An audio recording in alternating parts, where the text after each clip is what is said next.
তোমরা সবাই মিরসরাইয়ের সন্তান নাকি? মিরসরাই তার নামের মধ্যে তার পরিচয় বহন করে। বলা হয় তাকে মির শব্দের অর্থ কি জানো তোমরা? মির শব্দের অর্থ, মির শব্দের অর্থ কি জানো? সুলতান। মির শব্দের অর্থ হচ্ছে রাজপুত্র, আর সরাই মানে কারখানা। রাজপুত্রদের কারখানা মানে মিরসরাই নাকি? তারপর নিজামপুর সরকারি কলেজ, নিজামপুর নামের মতো ভাবসাব আছে, এটা জানো? কেউ কি বলতে পারবা নিজাম শব্দের অর্থ কি?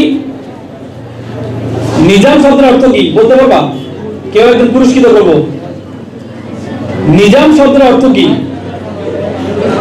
হ্যাঁ, নিজাম শব্দের অর্থ হচ্ছে শাসক। হায়দ্রাবাদের নিজাম বলা হয়, মানে হায়দ্রাবাদের যারা শাসক তাদেরকে নিজাম বলা হয়। আর পুর মানে নগরী, নিজামপুর মানে শাসকদের নগরী।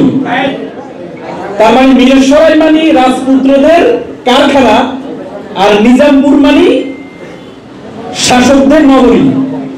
ছোটবেলা আমি একটা কবিতা বলেছিলাম যে নামের বড়াই করো না তো নাম দিয়ে কি হয়, নামের মাঝে পাবে না তো সকলের পরিচয়। আজকে মিরসরাই এবং নিজামপুরে এসে বলতে ইচ্ছে করছে যে নামের বড়াই করো তোমরা, নাম দিয়ে সব হয়, নামের মাঝে পাবে মিরসরাই এবং নিজামপুর সরকারি কলেজের পরিচয়।